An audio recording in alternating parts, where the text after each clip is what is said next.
محمد نبينا بنور هدينا من مكة حبيبي نور سطاع المدينة من صلى صلاته. السلام عليكم ورحمة الله وبركاته.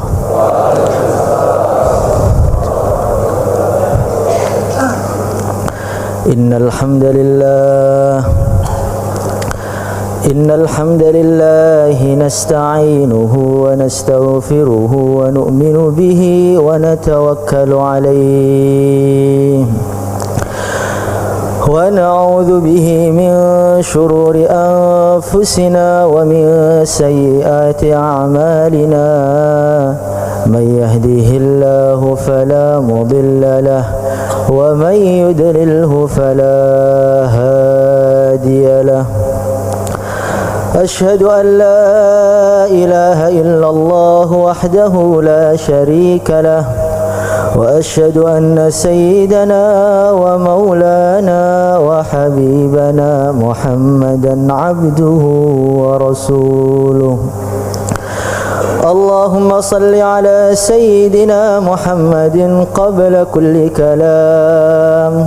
اللهم صل على سيدنا محمد عند كل كلام. اللهم صل على سيدنا محمد بعد كل كلام. اللهم صل على سيدنا محمد عدد الأسماء والأبصار. اللهم صل على سيدنا محمد عدد ما وسعه علم الله.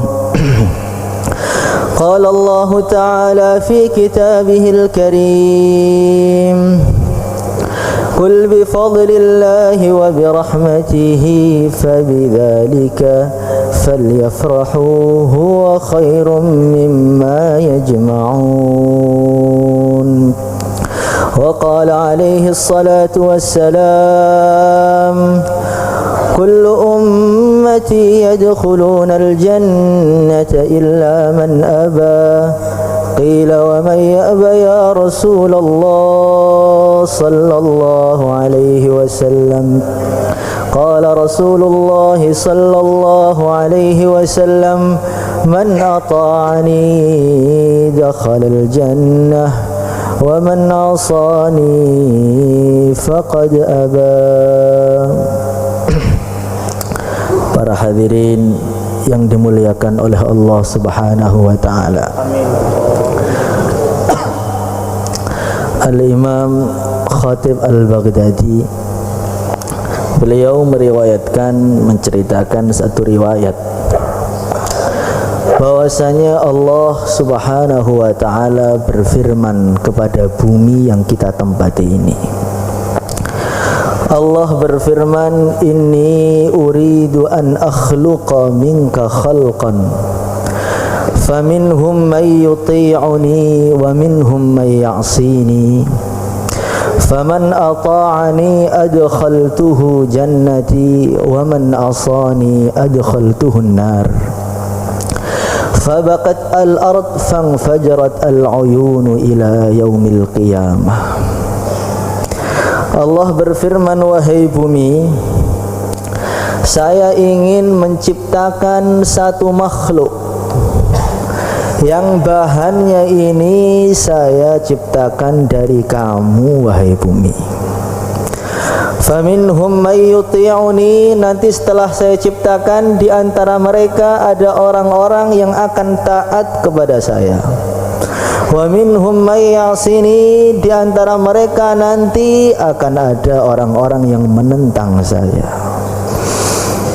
Faman ata'ani adkhaltuhu jannati, orang yang nanti taat kepada saya akan saya masukkan surgaku, yang tidak taat akan saya buang ke nerakaku.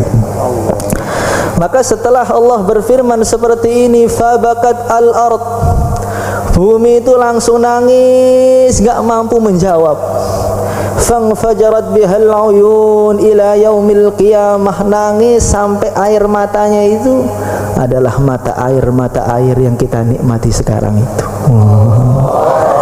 Itu adalah mata air bumi. Saking takutnya akan diciptakan dari bumi makhluk yang namanya manusia yang sekarang sedang duduk di sini.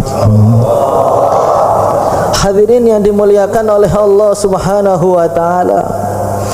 Maka Allah perintahkan malaikat Jibril, malaikat yang paling mulia, pimpinannya para malaikat.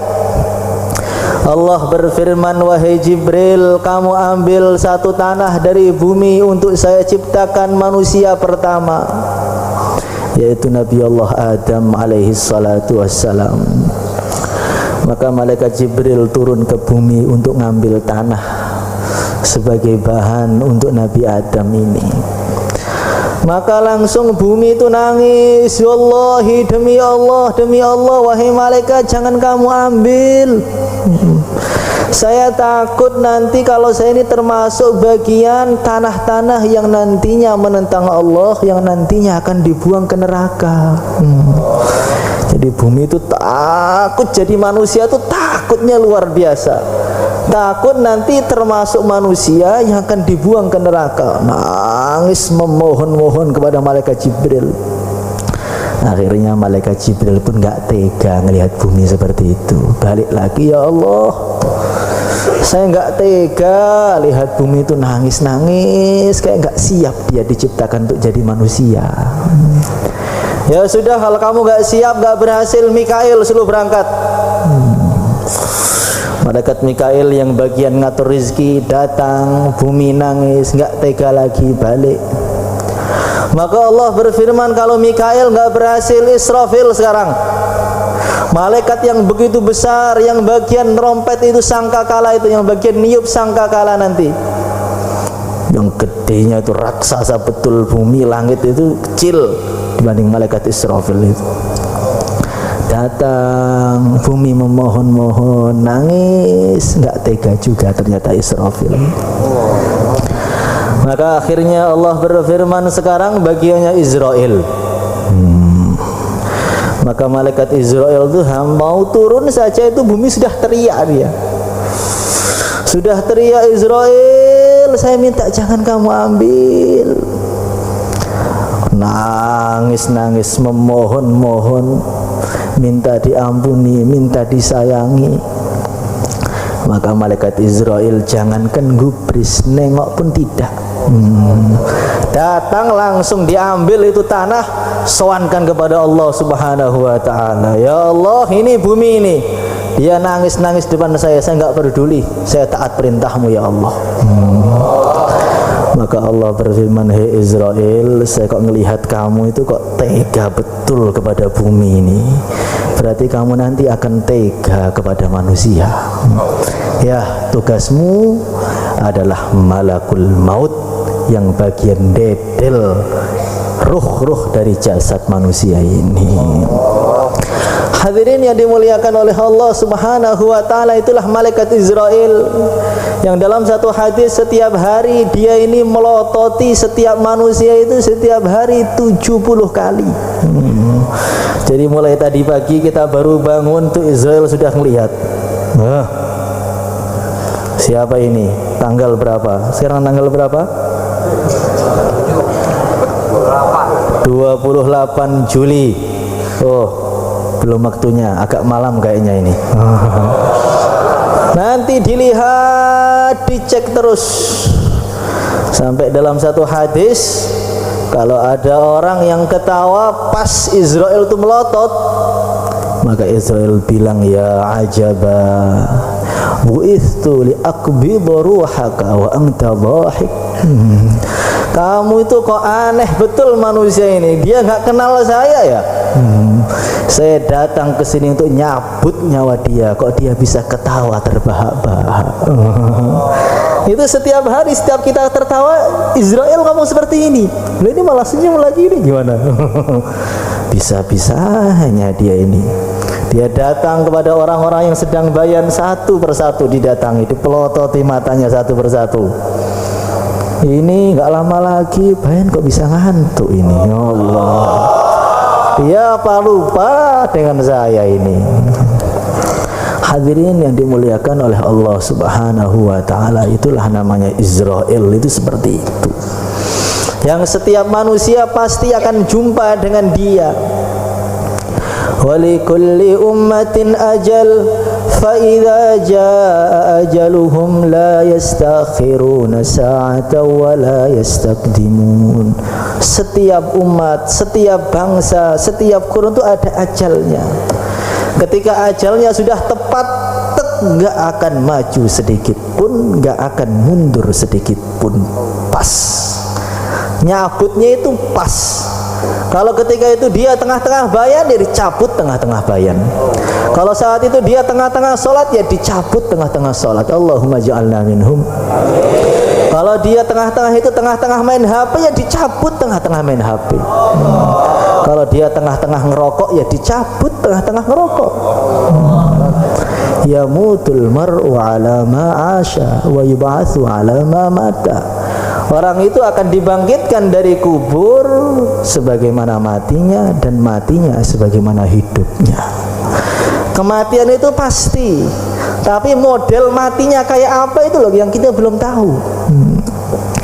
Maka ada seseorang, saya ngelihat sendiri itu, hidupnya itu sukanya ngerokok terus.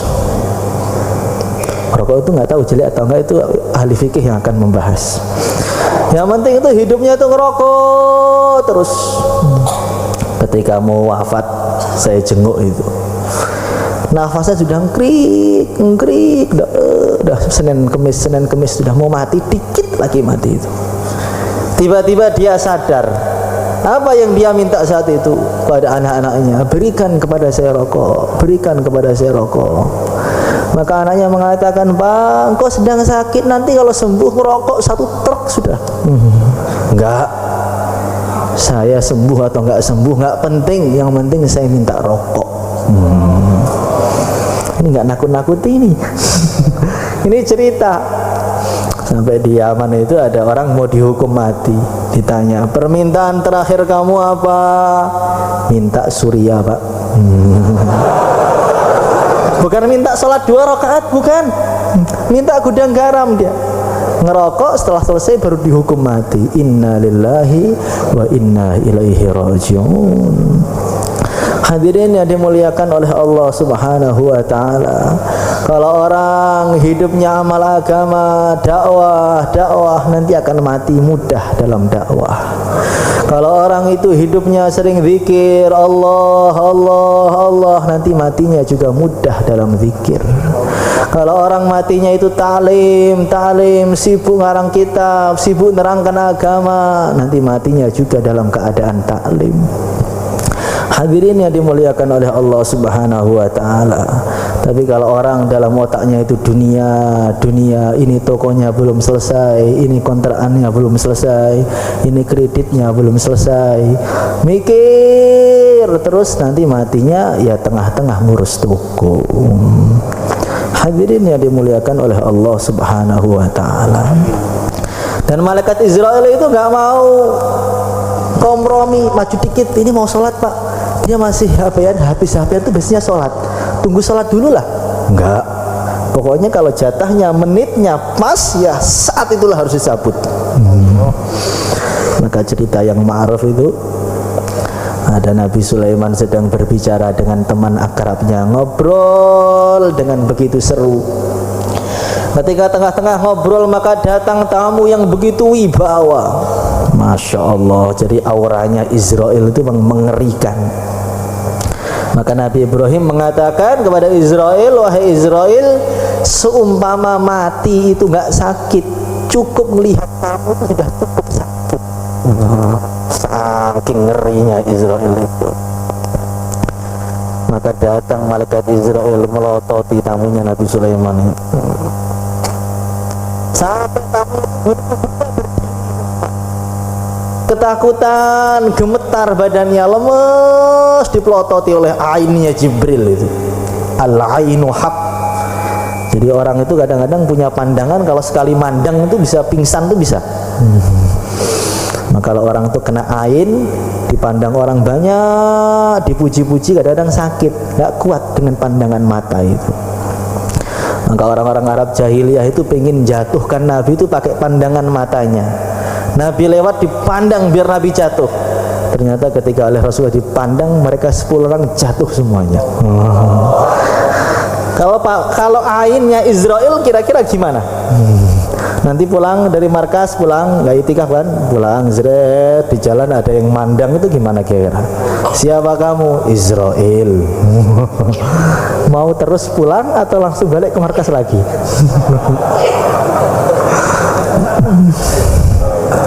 Hadirin yang dimuliakan oleh Allah Subhanahu wa taala, maka dia bilang pada Nabi Sulaiman, "Ya Nabi Allah, izin toh saya itu pinjam itu angin kamu, saya pengen pergi ke negeri yang jauh, yang ratusan ribu kilo itu, saya takut dengan orang itu."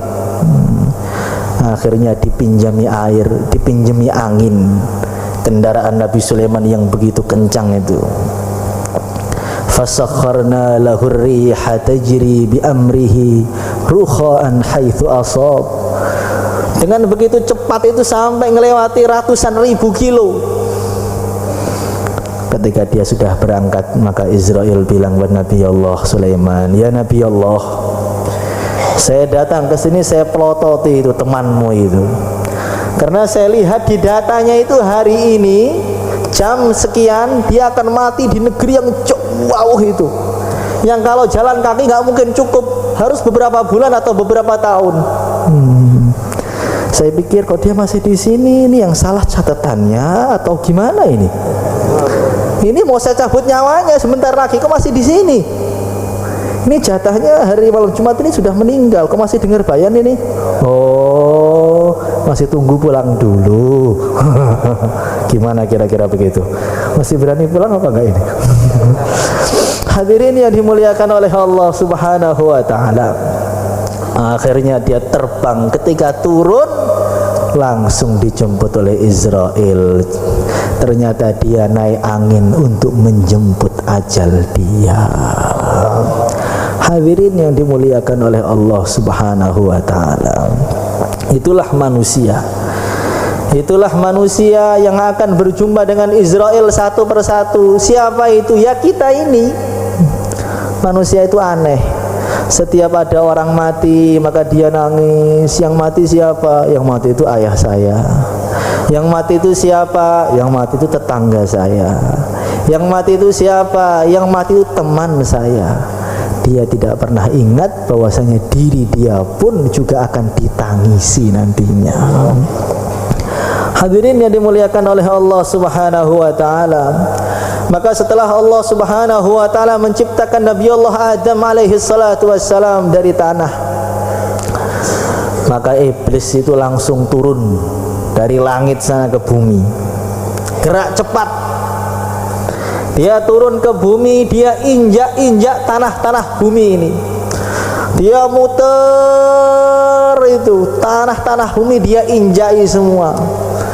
Dia mengatakan, saya berharap nanti manusia itu diciptakan dari bekas-bekas tanah yang bersentuhan dengan saya, sehingga dia dapat resapan akhlak-akhlak buruk saya.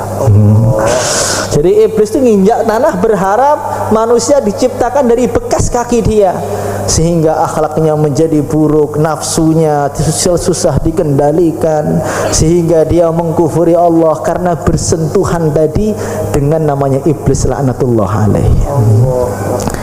Jadi kalau orang itu melihat orang-orang yang ahli maksiat, itu baru melihat saja, kumpul dengan mereka, bertatapan muka, itu sudah pingin maksiat. Karena ada koneknya itu. Kumpulannya saya ini Pak, walaupun kumpulannya preman-preman Pak, tapi hati saya ini jernih Pak. Ini susah. Kalau orang itu kumpul dengan orang-orang yang memusuhi Allah Subhanahu wa ta'ala, tidak rajin dalam sholatnya, orang-orang yang ahli maksiat, baru kumpul dengan mereka bareng tok, itu sudah akan menyebabkan dia juga ingin maksiat. Hadirin yang dimuliakan oleh Allah Subhanahu wa ta'ala, begitu pula kebalikannya. Kalau orang dia suka duduk dengan orang-orang soleh, duduk dengan orang-orang yang takwa, duduk dengan para ulama, duduk dengan para wali, baru duduk saja di majelis mereka, maka tiba-tiba hati mereka ingin amal, ingat mati, ingin dekat kepada Allah Subhanahu wa taala. Maka ada orang nyurati Syekh Ahmad Al-Faruqi As-Sirhindi. Dia surati, dia mengatakan, Syekh, saya ini pengen bertanya kepada Tuan. Saya bingung dengan satu hadis, katanya kalau orang itu infak sebesar gunung Uhud emas, maka dia tidak akan bisa menyaingi infaknya sahabat sebesar biji kurma, satu kurma, bahkan setengah kurma. Ini namanya tidak adil. Kita sama-sama hamba Allah. Saya ini korban gunung Uhud emas, gunung Lawu emas. Kenapa tidak sama pahalanya dengan para sahabat, bahkan kalah dengan pahala mereka yang infak hanya sebiji kurma atau setengah kurma atau kurang dari itu? Ini namanya nggak adil. Allah itu maha adil, Tuhan. Terangkan kepada saya masalah ini. Maka Syekh Ahmad Al-Faruqi beliau mengatakan, perkara ini nggak bisa diterangkan. Kamu datang ke sini sowan kepada saya. Betul. Dia datang salaman dengan Syekh Ahmad Al-Faruqi itu. Ketika salaman, dia cium tangannya, dia pandang matanya itu, langsung dia mengatakan, Syekh, sekarang saya sudah paham, Syekh, sudah paham. Lah belum saya terangkan, sudah paham, Syekh. Ketika saya bersentuhan dengan tangan engkau, memandang wajah engkau, tiba-tiba iman saya itu naik hampir tembus langit ketujuh. Padahal saya melihat engkau. Gimana sahabat melihat Nabi? Tentu iman mereka tidak akan bisa dikejar oleh siapapun setelahnya. Hadirin yang dimuliakan oleh Allah Subhanahu wa taala. Akhirnya bagaimana? Akhirnya manusia itu diciptakan dari bumi yang mana ada bekas-bekas injakan iblis, kecuali para nabi, para rasul. Akhirnya mereka itu punya sifat-sifat yang sangat buruk. Sifatnya manusia itu apa? Sifatnya manusia itu nggak pernah puas dikasih apapun. Mau dikasih apa itu kurang terus, bosenan dan nggak pernah puas. Maka Nabi bersabda, kalau manusia itu diberi satu lembah dari emas, maka dia pingin 2 lembah.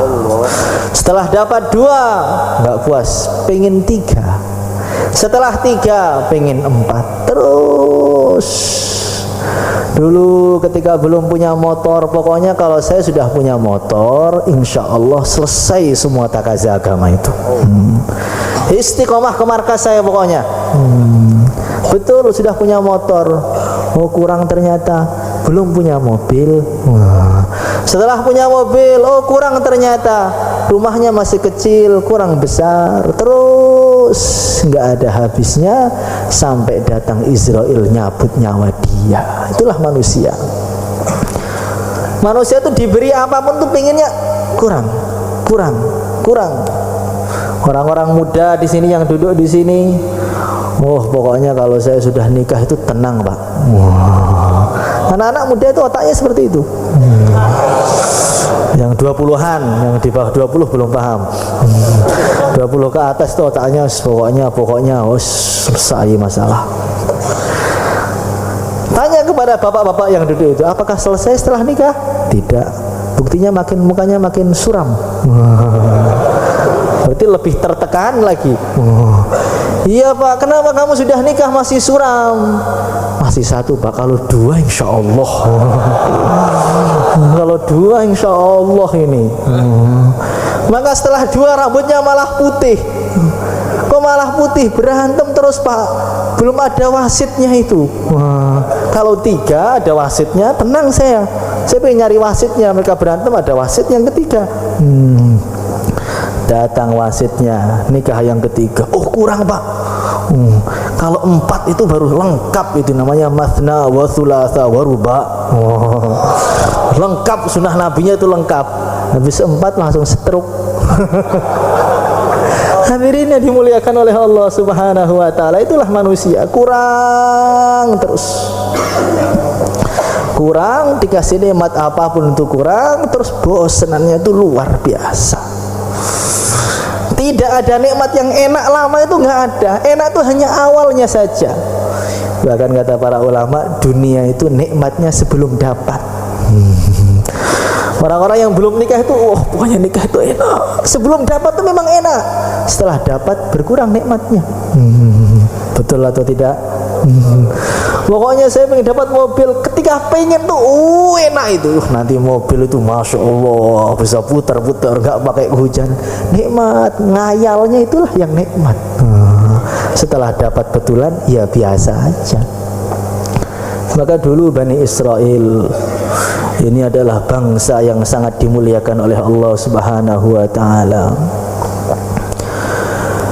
Bani Israel itu diberi nikmat, wa anni faddaltukum 'alal 'alamin. Ya Bani Israel, dzkuru ni'mati allati an'amtu 'alaikum wa anni faddaltukum 'alal 'alamin. Nikmat itu begitu banyak betul pada Bani Israel itu.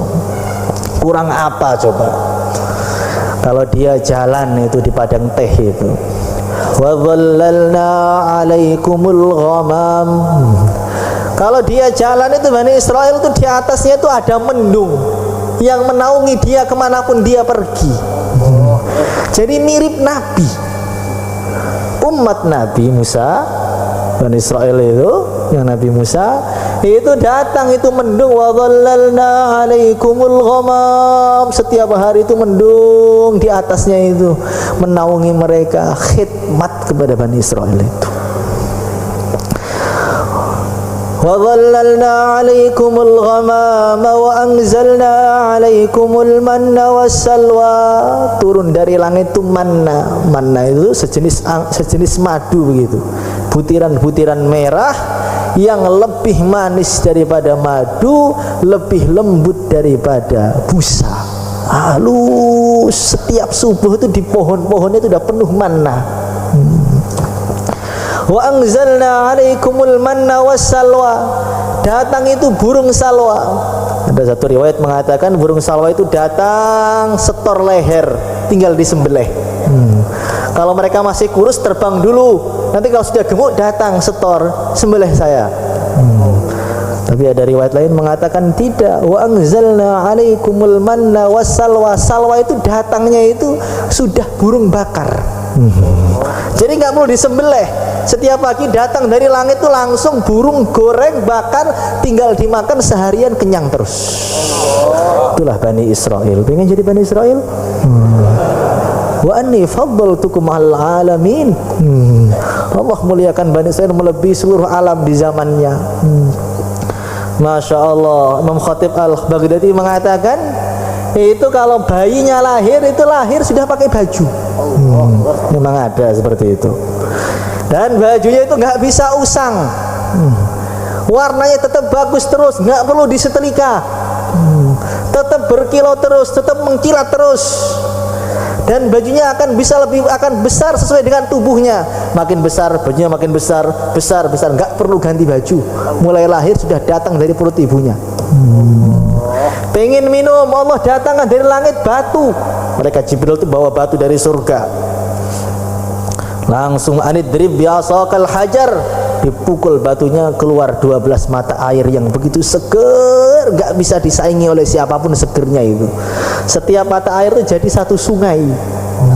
Kurang apa Bani Israel itu? Makanannya manna wassalwa, airnya turun dari langit, langsung batunya disiapkan oleh malaikat Jibril.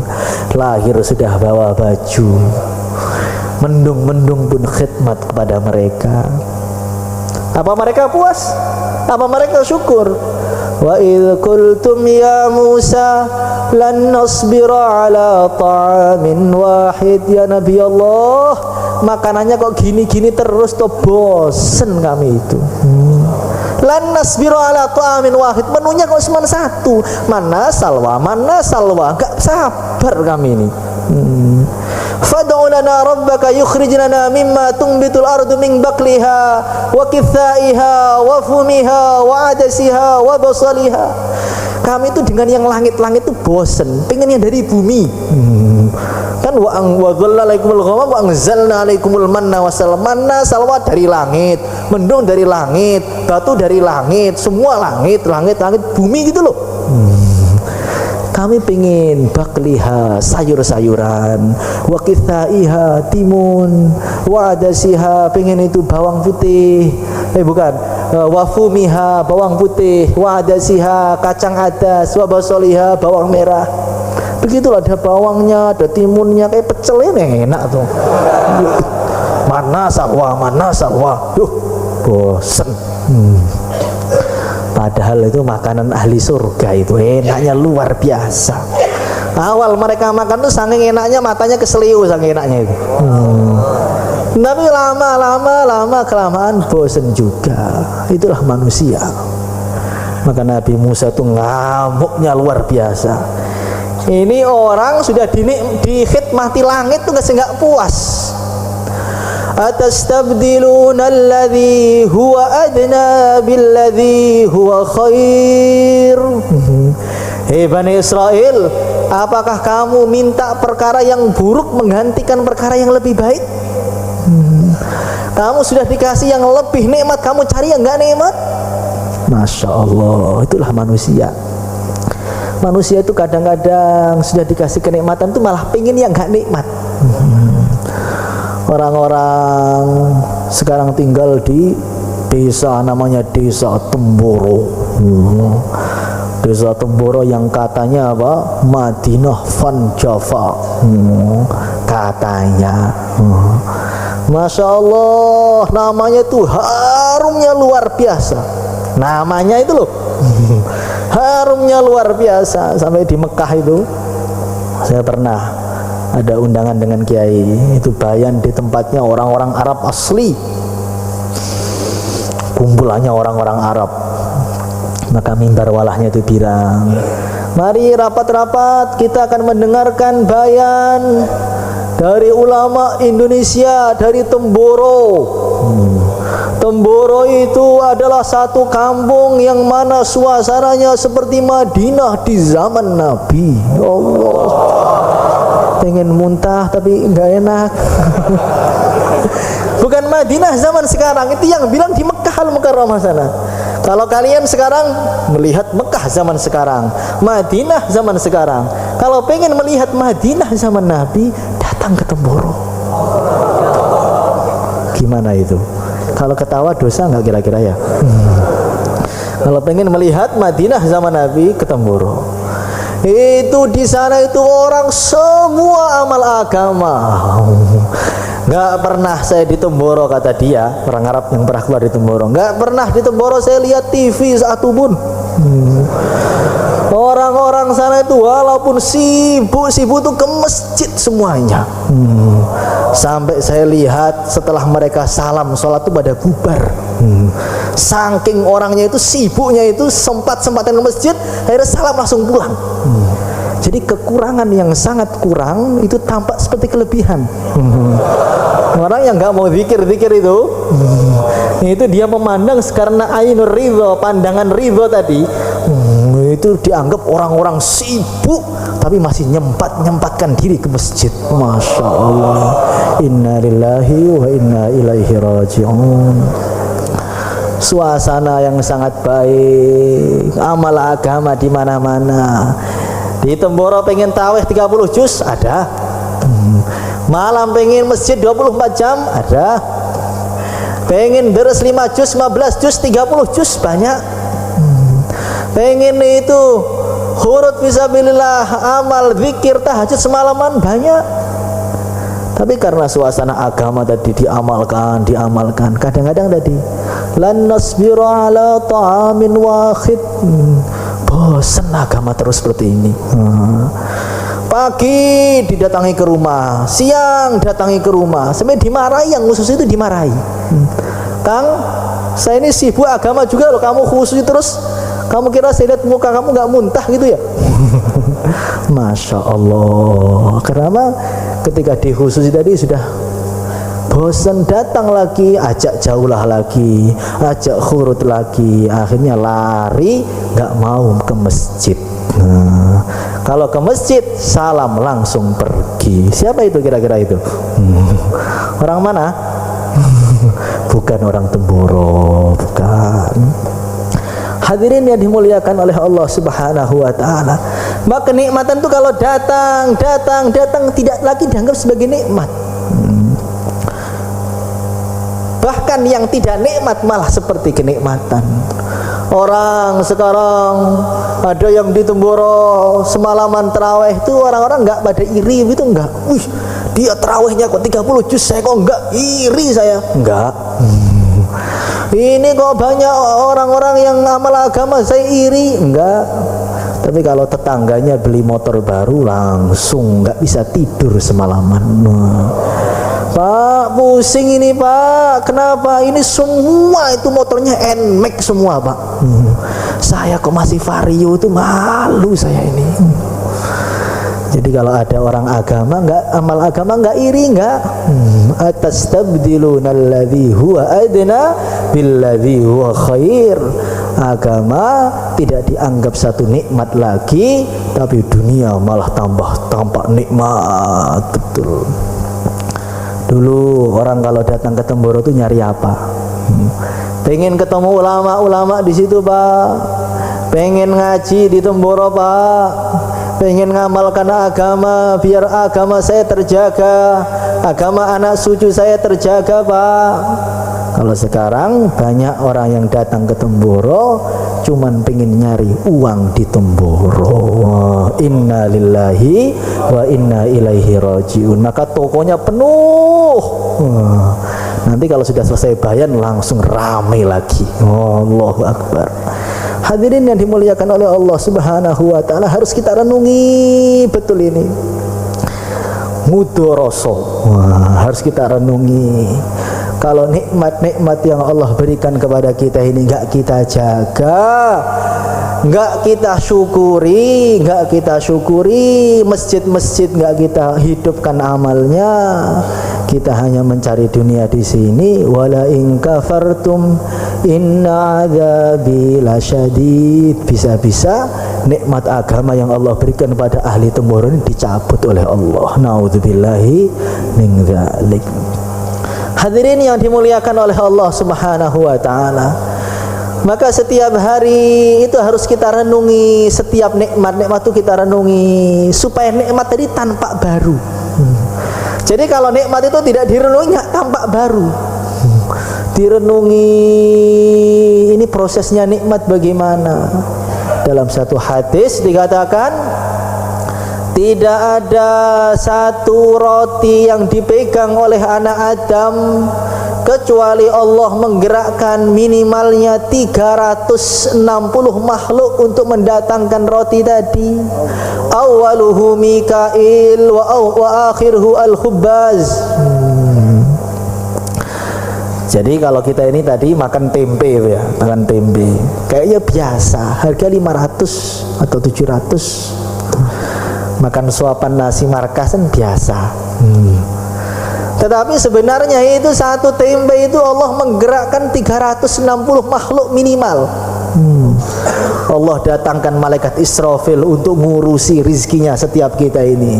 Ini tanggal 28 nanti Pak Paimin habis bayan dapat rizki kopi anget.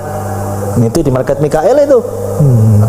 Maka malaikat Mikail instruksikan itu malaikat Israf, malaikat yang bagian ngatur mendung, mendungnya diatur biar hujan, biar pohon kopinya bisa hidup. Maka ada malaikat yang menggerakkan mendung, ada malaikat yang menurunkan hujan, ada malaikat yang mengairi, ada malaikat yang gerakkan matahari karena pohon kalau nggak ada matahari bisa mati. Ada malaikat yang gerakkan angin supaya pohonnya jadi subur. Ada malaikat yang menahan dari serangan-serangan itu hewan-hewan. Masya Allah. Kemudian dipanen oleh tukang pak taninya. Pak taninya nggak akan bisa panen kalau nggak punya jantung. Jantungnya kalau punya, kalau nggak ada tangan juga nggak bisa. Kalau ada tangan ada jantung, kalau nggak ada paru-parunya nggak bisa. Kalau nggak ada nafasnya nggak bisa. Kalau nggak ada darahnya nggak bisa. Kalau ada Satu roti itu Allah menggerakkan ratusan jutaan bahkan triliunan nikmat dari satu roti itu. Maka kalau orang mensyukuri satu roti, alhamdulillah, itu pahalanya kayak mensyukuri jutaan nikmat Allah. Tapi kalau nanti dikasih makanan kok sepet ini berarti dia mengkufuri juga ratusan bahkan jutaan nikmat Allah. Maka Rasulullah Shallallahu Alaihi Wasallam, ada sahabat itu datang. Ini bagaimana akhlak Nabi ini. Caranya Nabi menunjukkan syukur kepada umat itu gimana. Ada orang datang kepada Rasulullah Shallallahu Alaihi Wasallam bawa anggur. Ya Rasulullah SAW, ini ada anggur ya Rasulullah Sallallahu Alaihi Wasallam. Beliau sedang duduk bersama sahabat-sahabatnya. Maka beliau makan anggurnya satu, senyum dua, senyum lagi tiga, empat, lima, sampai habis sendirian. Sahabatnya melongo semua. Biasanya Nabi bagi-bagi, nggak bagi-bagi ya. Sampai yang beli tadi senang, alhamdulillah Nabi senang dengan anggur saya itu, sampai habis semua anggurnya itu. Setelah yang beri pergi, sahabat-sahabat tanya, ya Rasulullah Sallallahu Alaihi Wasallam, biasanya engkau kalau ada makanan kan kita dibagi, dapat kecerannya itu. Tadi saya lihat kok anggurnya dimakan sendiri, ada apa ya Nabi Allah? Kamu nggak tahu. Ketika saya makan anggur itu rasanya sepet. Maka saya makan yang kedua, ketiga, biar semua saya makan saya. Nanti kalau saya kasihkan kepada kamu, kamu akan berubah sepet gitu. Nanti kamu akan mengkufuri nikmat Allah.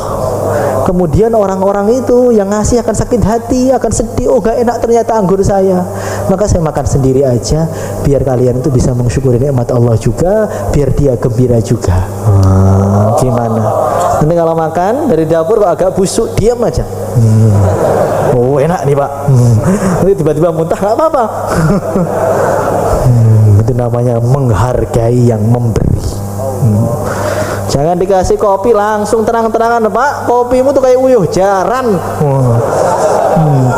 Masya Allah, inilah manusia.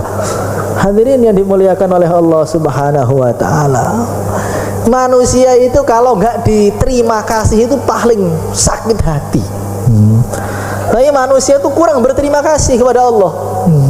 Coba kalau kita ngasih istri kita, dikasih uang, kok nggak terima kasih, kok mukanya muram, itu keluar rumah itu pisuh-pisuh. Saya sudah kerja dari pagi ngasih istri, nggak ada terima kasihnya. Memang betul sedekah Rasulullah Shallallahu Alaihi Wasallam. Sabda Nabi itu betul, kebanyakan ahli neraka ya wanita itu. Mereka itu sering untuk firnal la'na, sukanya itu banyak nyaci, ngelaknat orang dan ngufuri suaminya, ya itu betul. Perempuan itu nggak pernah syukur Pak, emang Pak. Baru ngasih sekali nggak syukur itu udah sebelnya itu 2 hari nggak mau, sekapok pokoknya, nggak usah kasih lagi. Biar terasa dia itu nggak tahu keringatnya suaminya kayak apa. Kalau kita ngasih orang, nanti orang itu nggak mau terima kasih itu udah, dia itu nggak tahu balas budi itu Pak. Itu peronnya itu. Seperti itu manusia. Tapi kita diberi oleh Allah nikmat jutaan, tapi syukurnya jarang-jarang. Allah masih ngasih kita terus. Allah. Kalau kita renungi, duduk di sini itu loh sudah miliaran, triliunan nikmat. Duduk dengan orang Islam di majelis agama, di masjid Allah, malam Jumat, dikala orang-orang yang banyak di pinggir jalan sedang ngopi, mangkring di pinggir jalan main HP. Ini duduk di masjid, dengarkan hadis Nabi, nikmat besar. Tetapi bagaimana di otaknya? Kapan bare Pak? Muni ae ngoceh terus ini. Bagaimana? Ada yang begitu enggak? Enggak ada, insyaallah. Hadirin yang dimuliakan oleh Allah Subhanahu wa Ta'ala, maka bagaimana kita renungi lagi. Maka ulama-ulama zaman dahulu itu sering mereka itu merenung, diam dan senyum. Diam dan alhamdulillah. Diam alhamdulillah. Padahal secara zahir itu enggak dapat nikmat apa-apa. Ada ulama besar itu setiap habis subuh itu diam, senyum, alhamdulillah. Senyum lagi, alhamdulillah. Kenapa Syekh? Kok senyum sendiri kayak orang gila loh Syekh? Wah, kamu tuh nggak paham. Saya ini baru ngulang-ngulang nikmat Allah, baru dapat 70 nikmat sudah gembiranya pol hari ini saya. Jadi kalau kita renungi itu nikmat kita ulang-ulang itu sudah baru dapat 20 sudah senyum terus. Orang-orang banyak yang sakit hari ini di sini sehat-sehat, nikmat besar. Masya Allah. Kalau kita renungi, nanti kita ini hidupnya itu banyak syukurnya, sedikit mengeluhnya. Tapi kalau tidak direnungi satu persatu, hidupnya cuma mengeluh. Kalau ketemu orang itu, Pak, masalah itu banyak Pak ternyata ya. Pak, dunia itu gini Pak ya. Pak, dunia itu nggak enak ternyata Pak ya. Terus setiap orang dicurhati semua, statusnya isinya curhat semua, wes seakan-akan nggak pernah dapat nikmat apa-apa. Hadirin yang dimuliakan oleh Allah Subhanahu wa taala. Sekarang ini bulan Dzulhijjah, sebentar lagi Sabtu atau apa, Ahad ya, akan masuk bulan Muharram. Masya Allah, ini bulan yang sangat mulia. Ini bulan Ashhurul Hurum, bulan Ashhurul Hurum. Ini adalah bulan yang diharamkan oleh Allah Subhanahu wa taala. Ada 4 bulan itu. Dzulqa'dah, Dzulhijjah, Muharram, Rajab. Dan yang paling mulia di antara 4 tadi adalah bulan Muharram. Wal fajr wa layalin 'ashr.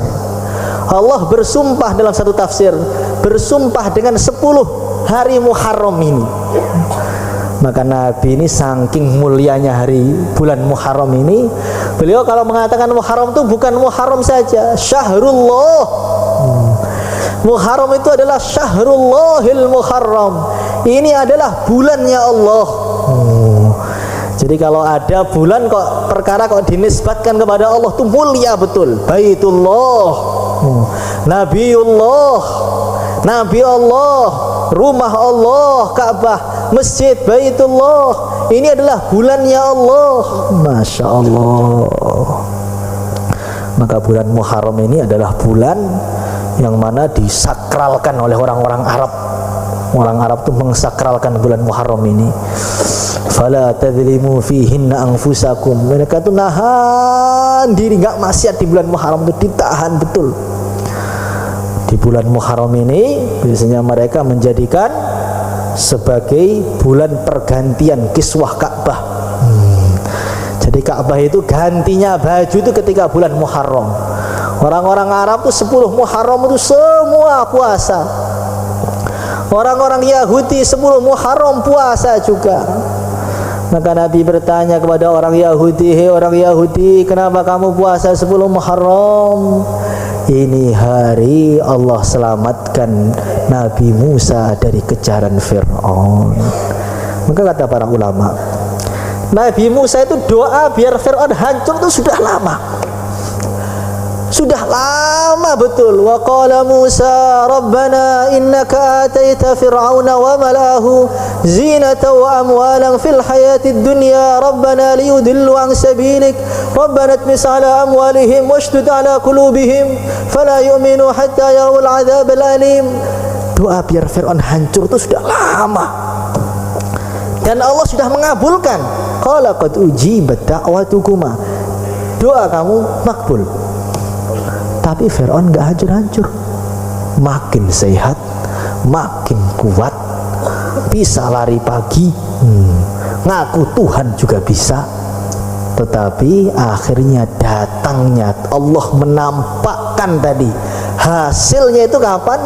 Allah tampakkan hasilnya itu ketika 10 Muharram.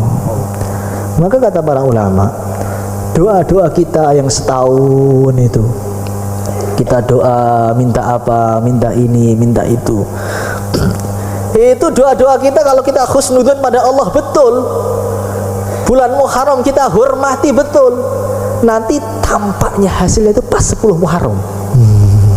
Yang doa, ya Allah saya belum laku-laku, ya Allah minta istri, pas 10 Muharram nanti akan datang mertua itu, kamu harus nikahi anak saya. Kalau enggak awas pokoknya. Nikah anak saya, pokoknya ini sudah ada rumahnya, semua harta untuk kamu semua. Pas 10 Muharram. Gimana niat? Yang doa, ya Allah saya belum punya anak, ya Allah belum punya anak. Pas 10 Muharram tiba-tiba positif, langsung hamil, punya anak. Yang anaknya masih perempuan, laki-laki, ya Allah laki-laki, ya Allah, pas 10 Muharram Allah tampakkan nusratullahnya itu, langsung anaknya laki-laki. Gimana kira-kira ini? Yang minta itu, ya Allah hutangnya itu, ya Allah ini akhir bulan makin tumpuk hutangnya ini, ya Allah, pas 10 Muharram semua Allah kabulkan semua, tampakkan semua hutangnya hilang semua, dilunasi semua. Bagaimana? Siap? Hadirin yang dimuliakan oleh Allah Subhanahu wa taala, man wassa ala iyalihi. Nanti di bulan Muharram, 10 Muharram ini ada amalan, yaitu melonggarkan keluarganya. Siapa yang melonggarkan keluarganya, Allah akan melonggarkan rizkinya selama 1 tahun. Maka berpikir betul dari sekarang ini, masih seminggu lagi lebih itu, saya siapkan apa untuk istri saya, biar nanti ada hadiah untuk istri saya, biar gembira dia, hadiah untuk anaknya, hadiah untuk saudaranya, hadiah untuk ayahnya. Jangan malah minta, ngahadiahi. Masya Allah, kata para ulama sudah banyak yang nguji kalau memang ikhlas betul ngasih 10 Muharram itu, nggak dengan dongkol aslinya. Ini kalau nggak karena hati saya nggak mau pak. Bojo saya itu nyoba belinya luar biasa, dikasih tambahan nggak ditambahan itu sama saja pak. Kalau kurang ikhlas itu nanti hasilnya kurang. Kalau ikhlas betul, ketulusan hati, ihtisab, mengharapkan pahala, insya Allah Allah kasih pahala yang begitu dahsyat di 10 Muharram itu. Maka sebagaimana yang saya ceritakan tahun lalu itu, bahwa ada orang sangat miskin betul, ketika 10 Muharram nggak punya harta yang digunakan untuk melonggarkan nafkah keluarganya. Maka dia jalan ngemis ke sana kemari, Pak kasih saya apa gitu loh Pak, biar nyenengkan anak istri saya itu loh Pak. 10 Muharram kok minta ngasih gitu loh. Ke orang lain dicaci lagi, 10 Muharram kok minta ngasih gitu loh kamu itu. Masa ngemis 10 Muharram? 10 Muharram tuh libur ngemisnya gitu loh. Putar sana ditolak, di sini ditolak, sampai datang ke masjid namanya Masjid Amr bin As. Maka ketemu orang di sana, sini tuan, ke rumah saya kasih. Akhirnya berangkat ke rumahnya. Ketika masuk rumahnya itu langsung nangis pengemisnya itu. Ternyata yang ngasih itu 100 kali lipat lebih miskin daripada pengemisnya. Di rumahnya nggak ada perabotnya, nggak ada kasurnya, nggak ada bantalnya, nggak ada lemarinya, nggak ada kompornya, nggak ada tekelnya, tanah tok. Atapnya pun bocor. Maka pengemisnya nangis, di rumah saya walaupun saya ini miskin masih adalah lemari, baju, beras 2 kilo, 3 kilo masih adalah. Ini orang mau ngasih tapi lebih miskin daripada saya, nggak tega saya Pak, nggak jadi minta. Maka orang tadi bilang, enggak, saya sudah niat kepada Allah. Kalau sudah niat kepada Allah, saya nggak mau batalkan. Itu merusak hati. Jadi para ulama itu punya pemahaman. Orang-orang zaman dulu punya pemahaman, kalau sudah niat itu ya dilakukan. Pokoknya saya niat, wah ini untuk haji, itu haji betulan. Nanti kalau enggak itu akan merusak hati. Tapi kamu punya apa? Saya lihat rumah kamu tuh nggak ada yang bisa diberikan. Ada. Punya apa? Saya punya 2 potong pakaian ini. Sarungnya ada, atasannya ada. Saya kasih kamu yang atasan. Ya, tunggu di luar dulu. dibuka bajunya itu, langsung telanjang dada.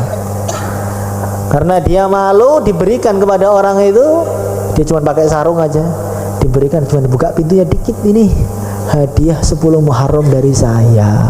Masya Allah. Cuma gak ada alasan, nanti gak punya uang gak ada alasan itu. Maka yang dikasih itu nangis, ya Allah, ganti dia yang lebih baik ya Allah, 10 kali lipat, 1 juta kali lipat, 100 juta kali lipat, 1 miliar kali lipat, 1 triliun kali lipat ya Allah.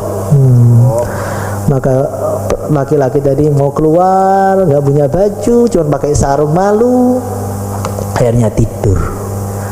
Tidurnya nggak pakai alas, nggak punya alas, nggak pakai bantal, tanah nggak ada bantalnya, apalagi selimut terlalu jauh. Tidur di bawah lantai tanpa ada karpetnya, tanpa ada tekelnya, langsung nempel lantai, sebagaimana kita nanti kalau dikubur. Dikubur itu nggak ada kasurnya Pak. Bagaimana? Sudah siap? Kok dari tadi kok siap-siap terus, ini gimana ini? Hadirin yang dimuliakan oleh Allah Subhanahu wa Ta'ala, akhirnya tidur. Ketika tidur tuh Masya Allah, dia jumpa itu dengan wanita yang cantiknya Masya Allah, la haula wa la quwata illa billahil aliyil azim, subhanallah walhamdulillah wa la ilaha illallah, Allahu akbar. Apalagi ini selengkap sudah, pikir pagi petang itu, subhanallah ya hayyu ya qayyum, semua sudah itu. Saking cantiknya itu sampai badan dia itu kaku. Jadi kalau ada orang dilihat kok masih belum kaku tuh belum cantik itu. Sampai kaku dan matanya nggak bisa kedip, keselio. Gimana surahnya Pak itu keselio matanya? Pokoknya keselio. Matanya melotot, nggak bisa kedip, badannya nggak bisa gerak, mulutnya langsung membisu seketika. Masya Allah. Maka perempuan tadi bilang, Tuan, kamu kenal dengan saya apa enggak? Suaranya gak gini. Suara bidadari surga itu Masya Allah nikmat betul didengar. Ada ulama itu pernah dengar ketemu bidadari sekali itu, ya, ketemu dalam mimpinya ketemu bidadari sekali, 40 hari dengar suara manusia muntah. Jadi bidadari itu suaranya sudah Masya Allah, nggak tahu gimana. Gimana? Pengen ketemu bidadari? Siap berangkat malam ini? Kita pengen ketemu. Hadirin yang dimuliakan oleh Allah Subhanahu wa Ta'ala, akhirnya bagaimana? Kamu kenal saya Tuan? Jawab itu nggak bisa, kaku mulutnya. Kamu siapa? Kakak, kamu siapa? Begitu kan? Kalau kamu siapa berarti masih belum kaku itu. Saya ini adalah Asyura. Allah kirim saya pada kamu untuk ngasih ini loh, ada apel buat kamu. Apelnya itu wanginya, aromanya luar biasa wangi betul. Ketika apelnya dibuka, ternyata di dalamnya ada satu pakaian yang indahnya itu luar biasa. Laulu bithal yaum la saiqa man yanzuru ilaih. Seumpama baju tadi dipakai sekarang, yang lihat langsung pingsan. Wa mahamalatu absaruhum, matanya gak kuat, bisa-bisa buta seketika. Dicium itu bajunya. Maka orang laki-laki tadi mengatakan, ini baju buat saya. Maka perempuan yang jawab, yang buat kamu bukan bajunya saja, saya juga. Wah, gimana kira-kira begitu? Gimana? Maka langsung dek gitu. Kamu juga? Dek itu langsung lepas dari mimpinya, langsung melek. Iyo, nyosalnya luar biasa itu. Langsung melek. Ketika melek, ternyata kamarnya itu wanginya mirip dalam mimpinya tadi. Maka dia langsung angkat tangan, ya Allah, kalau memang dia itu istriku di surga, ya Allah, matikan aja ya Allah. Dengan istri dunia sudah gak betah ya Allah. Wes gak betah ya Allah. Istri dunia itu mirip radio RRI itu loh. ngoceh terus. Setiap pulang tuh diceramahi, sudah di markas dibayani, pulang diceramahi lagi. Suruh itikaf, gak itikaf diceramahi, itikaf diceramahi lagi. Besok diceramahi, ngasih uang diceramahi, nggak dikasih uang juga diceramahi. Itu mirip mubalik itu istri saya itu. Ya Allah, wafatkan saya ya Allah. Langsung dicabut oleh Israel meninggal.